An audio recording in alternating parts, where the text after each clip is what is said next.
तुम्ही जर तुमच्या स्वतःमध्ये तुम्हाला विश्वास नसेल तर लोकांचा तुमच्यावरती विश्वास कसा बसेल? पब्लिसिटी तुम्ही कितीही करायला गेलात, पॅम्फलेट्स कितीही दिलेत, त्याचा काहीच उपयोग नसतो. ऍक्च्युली ते क्लासेसचं एक मोठं वेगळं असतं आणि पर्सनल मोठं वेगळं असतं. तर तुमचं पर्सनल मोठं काय होतं क्लासेससाठी?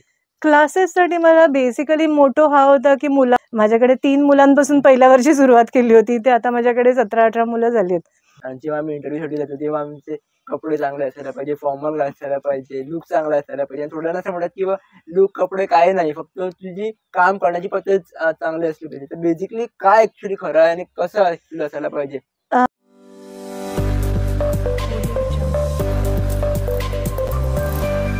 नमस्कार.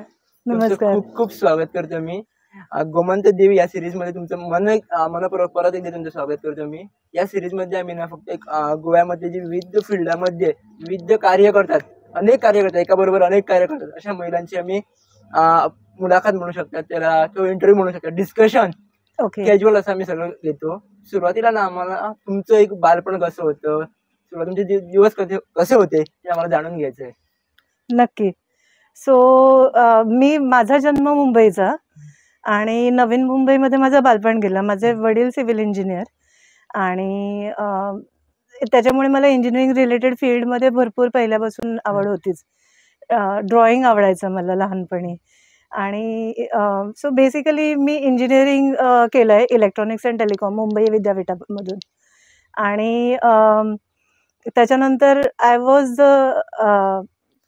म्हणजे माझ्या ज्या फील्डमध्ये इलेक्ट्रॉनिक्स अँड टेलिकॉम फील्डमध्ये जास्त अशा ज्या बायका होत्या, मुली होत्या, त्या सगळ्या सेल्समध्ये जायच्या. पण मला मुंबई कुठे होतात? नवीन मुंबईमध्ये, वाशीला. तिकडचं आताचं क्लायमेट कसं काय, अगोदर काय होतं थोडक्यात सांगा. कारण मुंबईत आम्हाला असं वाटतं की फुल क्राऊडेड झाले. हा, जेव्हा आम्ही मुंबईत राहिलो म्हणजे वाशीला जेव्हा आम्ही राहिलो, वाशी वॉज जस्ट डेव्हलपिंग. म्हणजे माझे वडील सिडकोमध्ये होते आणि सिडकोमध्ये ते नवीन मुंबई असं होतं की ते it was an option for proper greater Mumbai आणि ते जस्ट डेव्हलप होतं. सो इट वॉज चांगलं होतं, एन्व्हायरमेंट खूप चांगलं होतं. जस्ट असं सगळं स्मॉल टाउन टाईप होतं, सगळ्यांना ओळखायचे, जास्त करून सिडकोचेच एम्प्लॉईज असायचे तिथे. म्हणजे एक बालपण तर माझं एकदम मस्त, सगळं एकदम असं फ्री वातावरण असायचं तिकडे. आम्हाला असं काही प्रेशर नव्हतं की आता जसं हे असतं ना की मुलांना नेऊन सोडावं लागतं शाळेत, आणावं लागतं, तसं काही नाही. आम्ही मस्तपैकी आरामात आपल्या आपण जायचो यायचो. ग्राउंड असायचं मोठं, खेळायला मैदान असायचं, खेळायला की सोसायटीमध्ये कितीतरी मुलं असायची.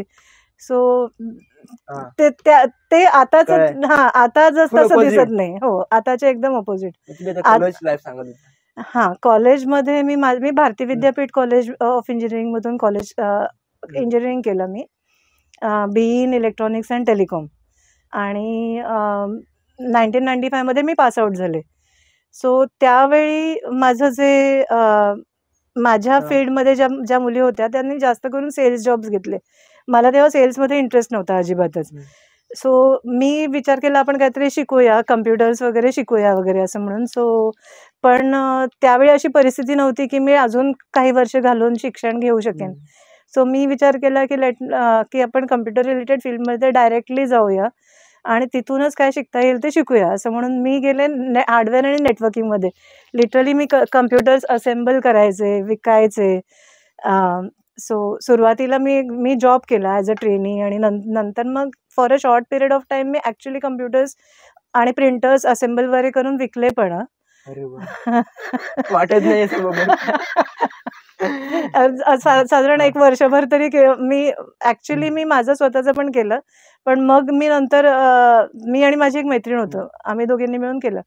जेव्हा मी ते जॉब करायचे हार्डवेअर आणि नेटवर्किंग मधला, त्यावेळी एक वेळ अशी होती की या फील्डमध्ये सगळे पुरुषच असायचे, सगळे मुलं. 95 मध्ये I was use to carry a brief case and go for client visits. म्हणजे फॅक्टरीज मध्ये गेले, इंडस्ट्री. अरे त्यांना तर विश्वासच नाही बसायचा की अरे ही एक मुलगी या फील्डमध्ये आहे. आणि मी करायचे, मी कम्प्युटर उघडून प्रिंटर्स उघडून रिपेअर वगैरे पण केलेले आहेत. वाटत नाही खरंच. कम्प्युटर्स तेव्हा नवीन होते, म्हणजे आता सारखे जे अगदी सुरुवातीचे models I have seen 286, 386, Pentium वगैरे नवीन आला माझ्यासमोर, मल्टीमीडिया माझ्यासमोर आलं सगळं. आणि ते सगळे इन्स्टॉलेशन्स वगैरे मी करायचे, सॉफ्टवेअर इन्स्टॉलेशन्स. तेव्हा विंडोज वगैरे पण अगदी बेसिक वर्जन्स होते, जस्ट झाली होती विंडोजची. ते सगळं करायचे मी.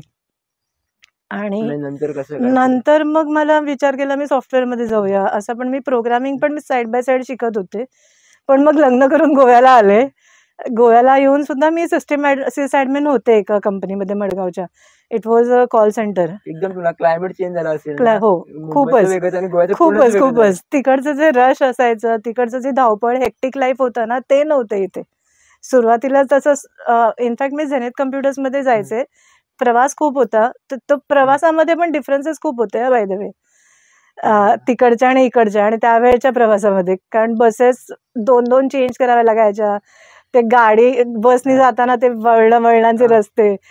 So it was a big change for me. आणि नंतर मग आता तुम्ही म्हटलं एक प्रवासचा मोठा एक हे होता, एक्झॅक्ट कसं काय होतं प्रवासातले डिफरन्सेस? म्हटलं ओके, प्रवासातले डिफरन्सेस म्हणजे कसं आहे ना, आता मुंबईला जर तुम्ही बघितलं तर प्रवासात गर्दी खूप असते. पण तुम्हाला जर ट्रेननी प्रवास करायचा दर 2-2 मिनिटांनी एक ट्रेन येणार. एक चुकली 2 मिनिटात दुसरी ट्रेन आली, ते पकडले गेलं. इकडे तसं नाही. इकडे फॉर एक्झाम्पल आता समज 7 वाजता मी सकाळी उठून निघाले, 7ची जर बस चुकली माझी, एक तर ट्रेनचे ऑप्शन्सच नाहीत बिकॉज ऑफ द टोपोग्राफी. पण बसेस असतात, पण 7ची बस चुकली तर सरळ 7:30 शिवाय बस नाही दुसरी. सरळ अर्धा तास लेट म्हणजे it converts to another 45 minute, at least 45 minutes late. आणि मग लेट मार्क लागणार. सो ते डिफरन्सेस होते. तुम्हाला कट टू कट तुम्हाला ती बस पकडायची म्हणजे पकडायचीच कसंही. पण एक चांगली ती बस मिळायलाच पाहिजे.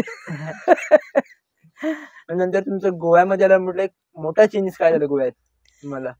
मोठा चेंजेस गोव्यामध्ये ना, मला फ्रँकली स्पीकिंग मला ॲज सच माझ्या फील्डमधल्या ऑपॉर्च्युनिटीज फार नव्हत्या किंवा ते सॅलरीज नव्हते. अनफॉर्च्युनेटली इकडच्या तेव्हा अशी परिस्थिती होती की तिकडच्या सॅलरीज आणि इकडच्या सॅलरीजमध्ये खूप डिफरन्स होता.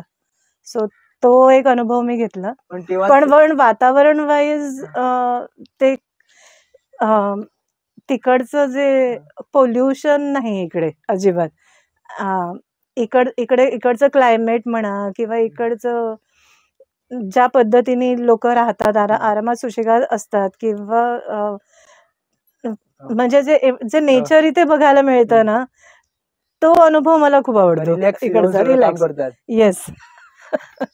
नंतर गोव्याचा प्रवास पुढे कसा काय चालू झाला? मी गोव्यात आल्यानंतर आधी ऍक्च्युली माझी ना 7 वर्षाचा ब्रेक झाला माझ्या करिअरमध्ये. वेन आय म्हणजे माझ्या मुलासाठी म्हणा किंवा माझ्या फॅमिलीसाठी आय टूक अ ब्रेक. मग त्याच्या career break. So I was फक्त मी म्हणजे अगदी टोटल 101% करिअर ब्रेक म्हणजे IT फील्डमधून मी ब्रेक घेतला. पण तरी सुद्धा मी घरी ट्युशन्स वगैरे ते करत होते. कारण मला अगदी नुसतं म्हणजे असंच बसून राहणं शक्य नाही. हो, म्हणजे मला काहीतरी करायलाच पाहिजे असं ते होतं. सो ट्युशन्स वगैरे घ्यायचे मी तेव्हा. आणि पण इट वॉज नॉट रिअली माय म्हणजे ओरिजिनल नाही, सॅटिस्फॅक्शन होतं. पण माझं जे मी जे काम शिकले होते किंवा जे टेक्निकल नव्हतं basically. So it was just for me to do something, म्हणजे काहीतरी करत राहणं हे महत्वाचं होतं. सो म्हणून मी ते साईड बाय साईड तो 7 वर्ष मी ते केलं. नंतर मग I again got into the technical field for a while. पण परत साधारणपणे म्हणजे माझं लग्न झालं 2000 मध्ये. सो साधारणपणे 2007च्या आसपास मी परत त्या फील्डमध्ये आले. सो मी पासपोर्ट ऑफिसमध्ये पणजीला काम करत होते. त्यांचा जो पासपोर्ट प्रिंटर होता तिकडचा तो मेंटेन करायचे मी. आणि सायमल्टेनियसली एअरपोर्ट जे आहे पणजीला अप अँड डाऊन करायचे. हो येस. एअरपोर्टला पासपोर्ट स्कॅनर होता, सो तो मेंटेन करायचा. असे त्या 2 गोष्टी मी मेंटेन करायचे तेव्हा. आणि मग हळूहळू नेटवर्किंग साईडला पण मी करत होते. पण तरी देन आय रिअलाइज की तरी सुद्धा म्हणजे पर्टिक्युलरली माझा मुलगा लहान होता त्यावेळी आणि टेक्निकल फील्डमध्ये राहून घर सांभाळणं, मुलाकडे प्रॉपर लक्ष देणं एवढं पॉसिबल नव्हतं. सो मग मी actually I thought of changing my field, पण कम्प्लीट चेंज नाही केला मी. रिलेटेड म्हणजे मी IT रिक्रुटमेंटमध्ये जॉईन झाले. मी एक मुंबई बेस्ड कंपनी होती, पण त्यांनी मला वर्क फ्रॉम होम करायला अलाउ केलं गोव्यावरून. चांगलं झालं तुम्हाला. हो, आणि त्या काळी अगेन वर्क फ्रॉम होम ते तेवढं कल्चर नव्हतं वर्क फ्रॉम होमचं. ते आता कोविड नंतर सगळेजण वर्क फ्रॉम होम करतात. कॉमन झालंय तिथे. कॉमन ते आता झालंय. तेव्हा it was difficult for me to convince them. त्यांनी सुरुवातीला मला, आधी मी तिथे जॉईन झाले होते, थोडे महिने तिथे काम केलं. देन आय कन्व्हिन्स देम की let me work from home. ते म्हणाला 1 महिन्याचा चान्स देते मी तुला. 1 महिन्यात इफ आय फील की तुमचं काम चांगलं आहे, तुम्ही करू शकता, then you continue. And I proved my 4 वर्ष मी त्या कंपनीच्या थ्रू मी वर्क फ्रॉम होम केलं. वर्क लाईफ बॅलन्स प्रॉपर होतं, म्हणजे घरचं पण सांभाळत होते, मुलाचं बघत होते आणि जॉब करत होते. मग ऑफकोर्स वर्क फ्रॉम होम करताना असं कधी कधी म्हणजे घरचं सांभाळलं तर मग रात्री बसूनचं काम करावं लागतं. So I manage that. आणि मग मी पर्सिस्टंटमध्ये जॉईन झाले 4 वर्षानंतर. तिथे 10 वर्ष काम केलं HR मध्ये. सो HR म्हणजे रिक्रुटमेंट आहे, रिसोर्स मॅनेजमेंट आहे. ऍक्च्युली HRचं जॉब कसं काय असतं? HR मध्ये स्वप्न असतं की मला HR व्हायला पाहिजे. हो, HR मध्ये पीपल कनेक्ट खूप असतं. तुम्हाला एकतर आवडायला पाहिजे लोकांशी बोलणं, आणि it's kind of a management job. So म्हणजे लोकांशी कनेक्ट तर असायला पाहिजे. तुम्हाला हायरिंग रिलेटेड म्हणजे अंदाज यायला पाहिजे लोकांचा, की तुम्हाला बरोबर प्रश्न विचारता आले पाहिजेत, की बाबा when you are recruiting someone, की हा माणूस आपल्या कंपनीमधला टेक्निकल ॲस्पेक्ट वेगळा, कारण टेक्निकली इंटरव्ह्यू झालेले असतात. जेव्हा तुम्ही HR मध्ये इंटरव्ह्यू करता लोकांना, त्यावेळी तुम्हाला ते फील आलं पाहिजे. So your judgement of people should be there, की हा माणूस आला तर किती टिकू शकेल, खरोखर याला इंटरेस्ट त्या जॉबमध्ये आहे की फक्त ह्याच्याबद्दल. कुठले प्रश्न असतात? कुठले प्रश्न असतात म्हणजे रादर मी त्यांची स्वप्न विचारते मी, की पुढे काय करायचंय, की आमचा असा असा जॉब आहे. सो की ह्या जॉबमध्ये तुम्हाला खरोखर किती इंटरेस्ट आहे ते विचारण्यासाठी मी प्रश्न विचारते, ते काढून घेण्यासाठी. किती मुलं ऍक्च्युली खरं सांगतात ते तुम्हाला ते डोळ बघून कळतं. तो अंदाज बोलून बघून कळतो. पुढे कधी मला वाटलं नाही की हा खूप खोटं बोलते, याला ठेवूया नको? नाही, एवढं नाही. इन जनरल तसं काय तसं खूप खोटं काय असं काय कोणी बोलत नाही. पण जनरली काही जण come across as very aggressive. काय डिपेंड्स, की बॉडी लँग्वेज असते, मग व्हॉइसचा टोन असतो, किंवा तुम्ही कसं उत्तर देताना कसं तुम्ही फेस करून बोलता, किंवा आय कॉन्टॅक्ट करता नाही करता, ते बऱ्याच छोट्या छोट्या गोष्टी असतात ज्याच्यावरून कळतं की बाबा कितपत तुमचं आहे, म्हणजे सिन्सिअरिटी किती आहे त्या आन्सरमध्ये. एक जस्ट मला क्वेश्चन स्ट्राईक झाला, मी तुम्हाला विचारतो आता, की बेसिकली असं म्हणतात की बाबा जेव्हा आम्ही इंटरव्ह्यूसाठी जातो तेव्हा आमचे कपडे चांगले असायला पाहिजे, फॉर्मल असायला पाहिजे, लुक चांगला असायला पाहिजे. आणि थोड्यांना असं म्हणतात की लुक कपडे काय नाही, फक्त तुझी काम करण्याची पद्धत चांगली असली पाहिजे. तर बेसिकली काय ऍक्च्युली खरं आहे आणि कसं ऍक्च्युली असायला पाहिजे? The first impression is the last impression असं म्हणतात. ते उगाच म्हणत नाहीत. तुम्ही तुमचं काम जरी चांगलं असलं, ते काम तुमचं कसं आहे, तुमचा रेझ्युमे थोडाफार सांगून जातो, पण तुम्ही स्वतःला प्रेझेंट कसं करता ते फार महत्वाचं असतं असं मला वाटतं. कारण that matters a lot definitely. आणि HR नंतर तुमचं पुढचं कसं काय झालं? तुम्ही खूपशे जॉब चेंजेस केले आतापर्यंत. HR मध्ये म्हणजे बेसिकली पर्सिस्टंट नंतर मी कॉर्पोरेट पासून मला बाहेर यायचं होतं. सो मी जान 2020 मध्ये जॉब सोडला. आणि त्यात जॉब सोडायच्या आधी मी बराच विचार केला की मला जॉब तर सोडायचा आहे, पण पुढे काय. सो 2-3 वर्ष विचार केला, पण मी बिईंग अन इंजिनियर, मला मॅथ्स आणि सायन्स हे माझं फोर्टे. सो मी विचार केला की आपण क्लासेस सुरू करूया, आणि त्याच्यानंतर मी जॉब सोडून क्लासेस सुरू केले माझे. सो विजयश्री क्लासेस या नावाने मी क्लासेस चालवते फोंड्यामध्ये. ओके, तर क्लासेसचं कसं काय आहे? आणि क्लासेसमध्ये मी बेसिकली पहिलं माझं 1 वर्ष जॉब सोडल्यानंतर कोविडमुळे असंच गेलं. सो आता माझा 3रा अकॅडमिक इयर चालू आहे, आणि क्लासचा प्रोग्रेस चांगला आहे माझा. माझ्याकडे 3 मुलांपासून पहिल्या वर्षी सुरुवात केली होती, ते आता माझ्याकडे 17-18 मुलं झाली आहेत. 8वी, 9वी, 10वी. मॅथ्स आणि सायन्स घेते मी. सुरुवातीला मॅथ्स सायन्स इंग्लिश घ्यायचं, आता मी मॅथ्स सायन्स वरती फोकस करते. ऍक्च्युली ते क्लासेसचं एक मोठं वेगळं असतं आणि पर्सनल मोठं वेगळं असतं. तर तुमचं पर्सनल मोठं काय होतं क्लासेससाठी? क्लासेससाठी मला बेसिकली मोटो हा होता की मुलांना मी 8वी 9वी 10वी का सिलेक्ट केलं, कारण तो बेस असतो. कुठेही तुम्ही पुढे जाता, इंजिनिअरिंग म्हणा किंवा इतर रिलेटेड फील्ड्समध्ये सुद्धा, तर मॅथ्स आणि सायन्सचा बेस तुम्हाला 8वी पासून मिळतो. सो बेस पक्का करायचा मुलांचा, that was my real motto. आणि ते करताना मला पण एन्जॉय करता आलं पाहिजे.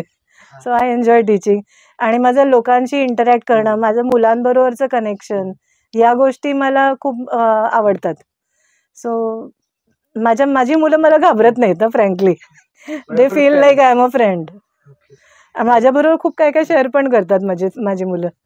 तुम्हाला जेव्हा तुम्ही HR म्हणून तेव्हा पोझिशन चांगलं होतं आणि सॅलरी पण मोस्टली चांगली असणार. हो डेफिनेटली. स्टार्ट केलं क्लासेस तेव्हा असं नाही डोक्याला इकडे तर इन्कम एकदम बंद होणार, कधी स्टार्ट होणार माहित पण नाही, किती मुलींना माहित पण नाही. तर तेव्हा डोक्याला यायला करूया की नको. नाही, म्हणून मी 2-3 वर्ष मी विचार केला, त्याशिवाय मी नाही जोडलं. की हे सगळे फॅक्टर्स मी विचारात घेतले होते, की असं नाही की इमिजिएटली तुम्हाला चालू केले, क्लासचा बोर्ड लागला की असं नाही की लगेच 100 मुलं धावत येतील तुमच्याकडे. नाही, क्लासेसमध्ये वी हॅव टू प्रूव्ह अवरसेल्व्हज. तो आता. आणि आणखीन एक गोष्ट लक्षात आली बाय द वे मला क्लास चालू करताना, की पब्लिसिटी तुम्ही कितीही करायला गेलात, पॅम्फलेट्स कितीही दिले, त्याचा काहीच उपयोग नसतो.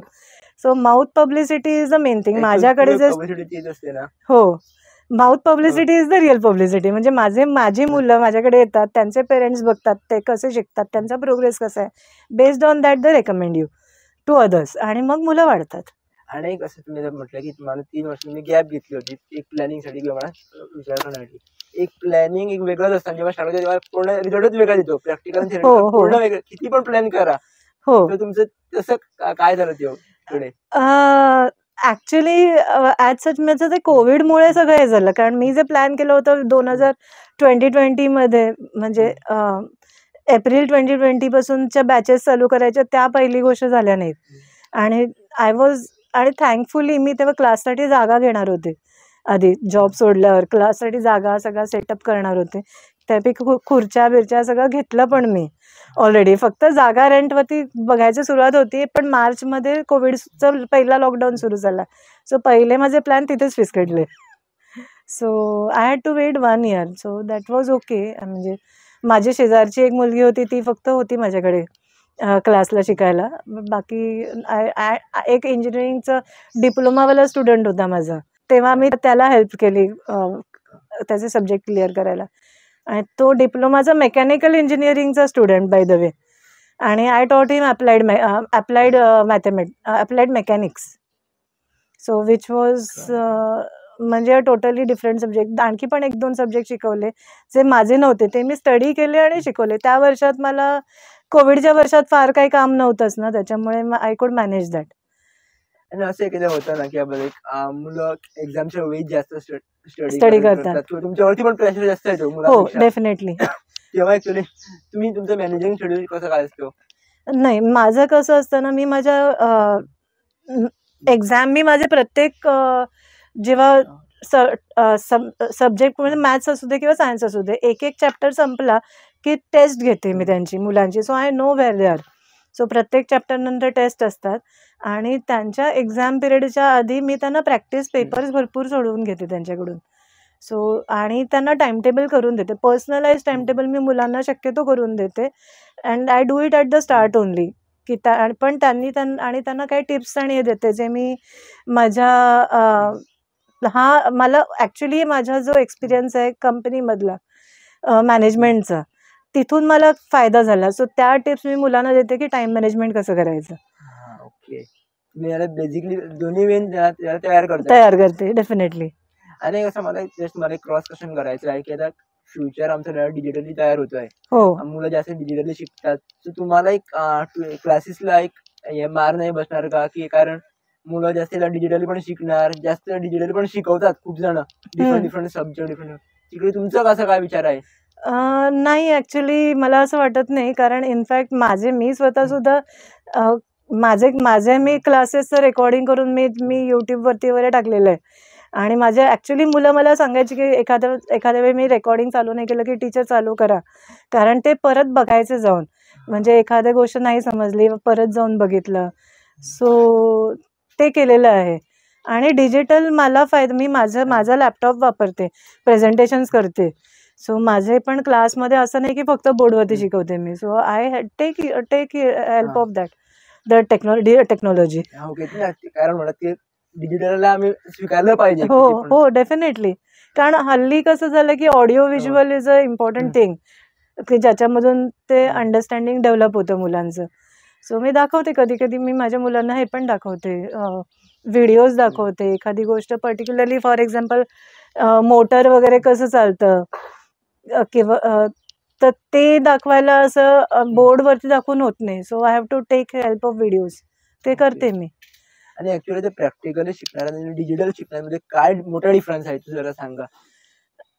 प्रॅक्टिकली शिकण्यामध्ये म्हणजे प्रॅक्टिकली म्हणजे आता जसं आम्ही जसं बोलतो प्रॅक्टिकली बोलतो, व्हर्च्युअली जर आम्ही डिस्कस करणार तर एक तुमच्या घरी मी माझ्या घरी बोलणार आम्ही, त्याच्यात दोन्ही डिफरन्स काय असतो म्हणजे असंच प्रॅक्टिकली शिकण्यात आणि डिजिटली शिकण्यात काय ऍक्च्युअली बेसिक मोठा डिफरन्स काय असतो? डिजिटली शिकण्यात म्हणजे हल्लीची मुलंच ओरिएंटेड तशी झाली आहेत की लहानपणापासून सगळं टीव्ही आणि कम्प्युटर्स आणि ह्याच्याशी. सो त्यांचं ते अंडरस्टँडिंग ऑडिओ व्हिज्युअल तुम्ही काही दाखवलं तर जास्त चांगलं अंडरस्टँडिंग येतं कम्पेअर्ड टू तुम्ही नुसतं वाचणार किंवा नुसतं त्यांना सांगून शिकवणार. सो तो ॲडव्हान्टेज असतो. फक्त थोडंफार ना असं पण आहे, एक बाजू अशी पण आहे की त्यांना पण विचार करता आला पाहिजे.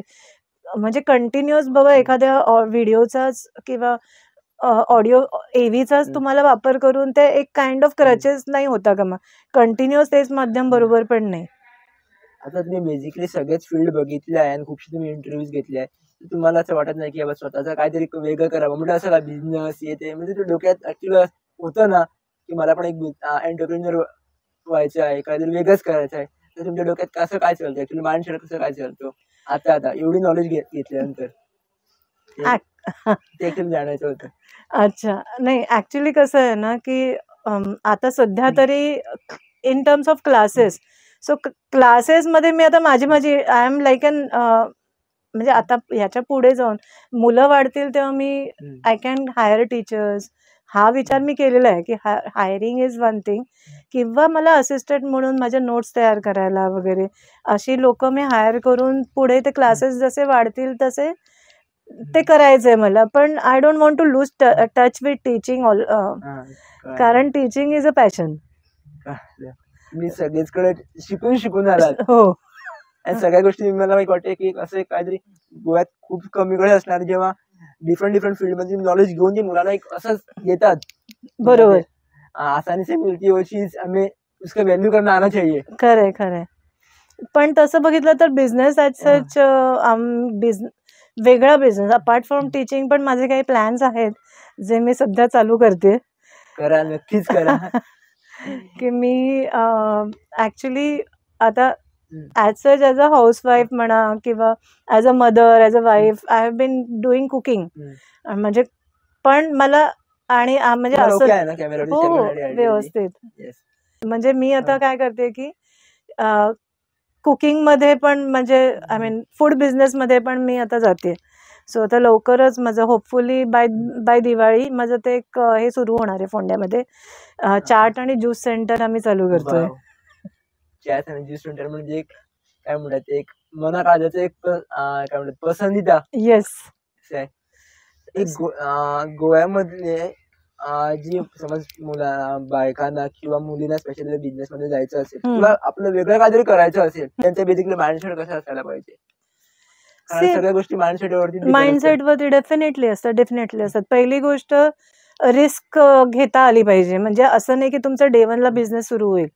सो पहिली गोष्ट ती that is one thing.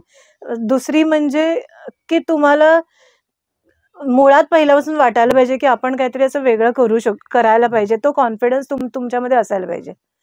So अनेक मला विचारायचं होतं की असं म्हणतात की तुला बिझनेस करायचा असेल तर खूपशे लोक आता बँक म्हणा नाव घेत नाही, बँक म्हणा किंवा खूपशे लोक आहेत जे लोन देणारे तयार असतात, पण आम्हाला माहित नसते की लोन मिळतो, पण आम्ही घेतोच फक्त डायरेक्ट. आणि बिझनेसचा प्लॅन नसतो, बिझनेस फ्लॉप होताना आमचं लोन डोक्यावरती येतो.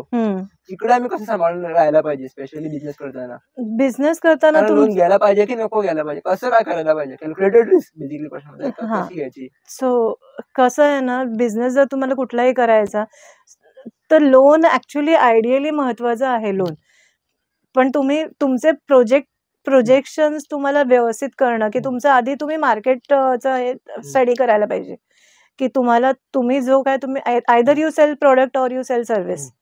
सो तुमचं प्रॉडक्ट किंवा सर्व्हिसला त्या डिमांड किती आहे, किती तुमची कॉम्पिटिशन आहे, तुम्ही ज्या एरियामध्ये सुरू करता तिथे काय आहे, म्हणजे तिथे त्याच टाईपचे किती जण आहेत, किंवा तिथे त्यात ते कस्टमर्स किती आहेत. तो हा सगळा मार्केट स्टडी, मार्केट अनालिसिस आधी करणं पहिली स्टेप आहे बिझनेसमध्ये. मग जर तुम्हाला, आणि शिवाय तुमच्याकडे ती प्रोफिशियन्सी आहे का, तुम्ही स्वतः ते करणार की तुम्ही करून घेणार लोकांकडून, ते हायरिंग करणार, मग तिथे तुम्ही किती तुमचं खर्च होणार हायरिंगला, तुमचं प्रॉडक्टची कॉस्ट किती आहे, तुमची कॉस्ट किती आहे आणि तुमची सेलिंग प्राइस किती आहे, ते सगळं गणित कसं बसणार आहे. तुम्ही सुरुवातीला कुठलाही बिझनेस लॉसमध्येच असतो स्टार्टिंगला, ते तुमचे पैसे रिकवर व्हायला वेळ लागणार असतो. तेवढे दिवस तुम्ही तेवढे महिने किंवा काय एखाद वर्ष तुम्ही सस्टेन करू शकता का, तो बिझनेस चालू ठेवू शकता का, can you do the payments of your staff. कारण ह्या सगळ्या गोष्टी तुम्ही आधी पेपरवरती प्लॅन करायला पाहिजे. इव्हन बँका सुद्धा तुम्हाला ह्या सगळ्या प्लॅनिंग शिवाय लोन नाही देणार.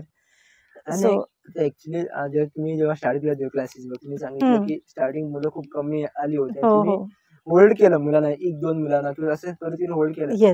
बिझनेस मध्ये पण असं असतं की सुरुवातीला कुठला पण चांगला बिझनेस किती असू दे, सर्व्हिस किती पण चांगली असू दे, लोक येत नाही सुरुवातीला, 1-3-4 महिन्यात लागतातच. तर त्या महिन्यात आम्ही होल्ड कसं करायचं, आमचं माइंडसेट किंवा प्लॅन आमचं असं असतं ना की बाबा कस्टमर लगेच येणार. मी सगळ्यांना सांगितलंय, माझी ऍडव्हर्टाइजमेंट एवढी झाली आहे, बरोबर, रील्स पण केली आहे मी, एवढे व्ह्यूज गेले आहे, लोक येणार, प्रॅक्टिकल बघते तर एक पण येत नाही. तर तेव्हा कसं काय करायचं. Then you have to motivate yourself, you have to believe in yourself. तुम्ही जर तुमच्या स्वतःमध्ये तुम्हाला विश्वास नसेल तर लोकांचा तुमच्यावरती विश्वास कसा बसेल. सो तो, आणि प्लस मॉनिटरी सुद्धा तुमचं, बेसिकली तुम्हाला अफ्लोट राहायला तुम्हाला तुमचा काहीतरी बेस असावा लागतो पैशांचा, त्याशिवाय तुम्ही ते तग धरून राहू शकत नाही. ते जर नसेल, ते जर स्वतःला सेफगार्ड आधी केलं नसेल तर मग ते मुश्किल जाणार तुम्हाला. बेसिकली जर तुम्हाला पॉसिबल असेल तर क्वेश्चनचा आन्सर करा. तुम्ही तुमच्या बिझनेससाठी किंवा क्लासेससाठी, सर्व्हिससाठी कुठले लोन्स अप्लाय केले, किंवा कुठले स्कीम्स अप्लाय केल्या आहेत ते जरा सांगा, कारण त्यांना पण एक ओके हेल्प होऊ शकते. सो क्लासेससाठी तर मला तसं काही करावं लागलं नाही. क्लासेसला अगदी म्हणजे काहीच गरज नाही पडली फायनान्शियल असिस्टन्सची. पण मी जे आता चाट आणि ज्यूस सेंटर चालू करते, नाव त्याचं द स्नॅक शॅक आहे, आणि आता त्याचं लायसन्सिंग प्रोसेस वगैरे सध्या चालू आहे. पण PM मुद्रा लोन म्हणून एक असतं, सो मी त्यासाठी अप्लाय करते, PM मुद्रासाठी. बेसिकली सेंट्रल लोन, हो, बँकचं loan, it's a central scheme. Okay. पण बेसिकली म्हणजे मला माहित नाही, गव्हर्नमेंट स्कीम्स मध्ये काय नाही, गोवा गव्हर्नमेंट स्कीम्स मध्ये काय नाही आहे का. गोवा गव्हर्नमेंट स्कीम्स मध्ये पण आहे. सो EDC मध्ये पण स्कीम्स आहेत जिथे अप्लाय करू शकतात. तुम्ही बेसिकली कशाला अप्लाय केला नाही, गोवा गव्हर्नमेंट सेंट्रलचा काय मुद्दा. नाही, मला ऍक्च्युली PM मुद्रा लोन जे आहे ते माझ्यासाठी सध्या कन्व्हिनियंट आहे. I don't need too much of a loan, आणि त्याचा जो प्रोसेस आहे तो मला इझिली करण्यासारखा आहे. EDC मध्ये मला हल्ली कळलं, मी ते PM मुद्रासाठीचं सगळं डॉक्युमेंटेशन केलं, त्यानंतर मला EDC बद्दल पण कळलं. रजिस्ट्रेशन फर्स्ट ऑफ ऑल कुठल्या पण बिझनेस करा किंवा कुठल्या पण करा, रजिस्ट्रेशन करावं लागतं, नाव आपलं. ते तुम्ही कुठे केलं, त्याचं प्रोसेस कसं काय असतं. एक उद्यम रजिस्ट्रेशन म्हणून असतं. सो ते MSME म्हणजे small, medium and small enterprises जे असतात त्यांच्यासाठी ते रजिस्ट्रेशन महत्वाचं असतं. तो त्या साईटवरती फ्रीमध्ये रजिस्ट्रेशन जाऊन करू शकतो. ते नाव परत कोणी घेऊ शकत नाही. नाही, ते चेक करतात ते नाव अवेलेबल आहे की नाही. ओके. ते जेव्हा तुम्ही नाव तुमच्या बिझनेसचं टाईप करता तेव्हा ते येतं की म्हणजे जर क्लिअर असेल तर ते अलाउ करतं तुम्हाला नाव ठेवायला. येस. आणि ते सर्टिफिकेट पण, उद्यम रजिस्ट्रेशन सर्टिफिकेट पण मिळतं, आणि ते सर्टिफिकेट मिळाल्याशिवाय तुम्ही एनिवे बँकला अप्लाय नाही करू शकत लोनसाठी. So that is one requirement. आणि मी जस्ट एक विचारतो, असं मला पण थोडे कमेंट्स आले होते की आम्ही जेव्हा म्हणतो ना ही स्कीम्स आहे ती स्कीम्स आहे, आम्हाला माहिती असतं जेव्हा आम्ही अप्लाय करण्यासाठी जातो ना तिकडे खूपच प्रॉब्लेम येतात. हम्म. लोक तिकडची परत एखादा आम्हाला कोऑर्डिनेट सारखी करत नाही किंवा आमच्याकडे काहीतरी मिस्टेक होतात, हो असं खूप काही मिस्टेक होतात. तर तिकडे एक आम्ही कसं काय समजून घ्यायचं, म्हणजे एखाद्या डोक्यात होतं की आम्हाला लोन नको, चल बिझनेस नकोच करूया, एवढे कटकटी आहे तर. हो, कटकटी असतात, पण यू हॅव टू परसिस्ट. कारण तुम्हाला जर पाहिजे तुम्हाला तिथे जायचं, तिथपर्यंत पोहोचायचं, तर you have to overcome your all your problems. So ते सोल्युशन, जिथे प्रॉब्लेम असतो त्याचं सोल्युशन पण असतं. आपलं काय चुकतंय हे समजून घेऊन त्याप्रमाणे परत जाऊन त्यांना लोकांना भेटणं किंवा विचारणं हे करायला पाहिजे. काय कुठलाही तुम्ही जेव्हा फॉर्म भरता किंवा एखाद्या NOC साठी अप्लाय करता म्हणा किंवा लायसन्ससाठी अप्लाय करता, मग त्याच्या सगळ्या रिक्वायरमेंट्स काय आहेत त्या आधी नीट समजून घ्यायच्या. जास्तीत जास्त डॉक्युमेंट्स आपण फुलफिल करायला बघायचे. मग ते समजा काही रिव्हर्ट आलं की हे पण द्या, ते पण द्या, then you have to keep on doing it. म्हणजे तिथे जर तुम्हाला पोचायला पाहिजे, एक स्टेप बाय स्टेप तुमचं प्लॅनिंग पण स्टेप बाय स्टेप करायला पाहिजे, की आधी काय नंतर काय. खूप जणांना तो गायडन्स हवा असतो बाय द वे. त्यांना म्हणजे आम्ही सुद्धा आता ह्याच्यात पडल्यावर मला कळलंय की आम्हाला तरी कुठे अनुभव होता आधी. म्हणून मला मी विचारलं नाही की तुम्ही कुठल्या स्कीम्स अप्लाय केलंय, कसं हा. केलं, कारण त्यांना पण हेल्प होऊ दे बरोबर. त्यासाठी. आणि ऍक्च्युली ना आमचं गोमंत देवीचा मोठं असं आहे की प्रत्येक गोवन जी देवी आहे किंवा प्रत्येक महिला आहे त्यांनी कुठला तरी बिझनेस करावा, काहीतरी आपण जे काय करतो त्याच्यात काहीतरी वेगळं करावं, असं आमचं मोठं आहे. तर त्यांच्यासाठी तुम्ही जर मेसेज द्यावी लागली तुम्हाला, तर मेसेज काय असेल तुमच्याकडनं त्यांना, बायकांसाठी? ओके, सो बायकांसाठी मी म्हणेन की तुम्ही इंडिपेंडेंट व्हा, कॉन्फिडंट व्हा. स्वतःमध्ये तुमच्या कॉन्फिडन्स आहे, ठेवा तो कॉन्फिडन्स. आणि तुम्ही तुमच्या कॅपेबिलिटीजवरती नेहमी विश्वास ठेवा. तुम्ही जर स्वतःवरती विश्वास ठेवला तर जग तुमच्यावरती विश्वास ठेवेल. आणि एक तुम्ही जे 2 बुक लिहिले त्याच्यावरती आम्हाला स्पेशल एपिसोड शूट करायचे आहे, तर नक्कीच करूयात डेफिनेटली. आणि हे तुम्ही तुमची नॉलेज आम्हाला शेअर केली आणि तुमचा व्हॅल्युएबल टाइम आम्हाला दिल्याबद्दल खूप खूप धन्यवाद. थँक्यू.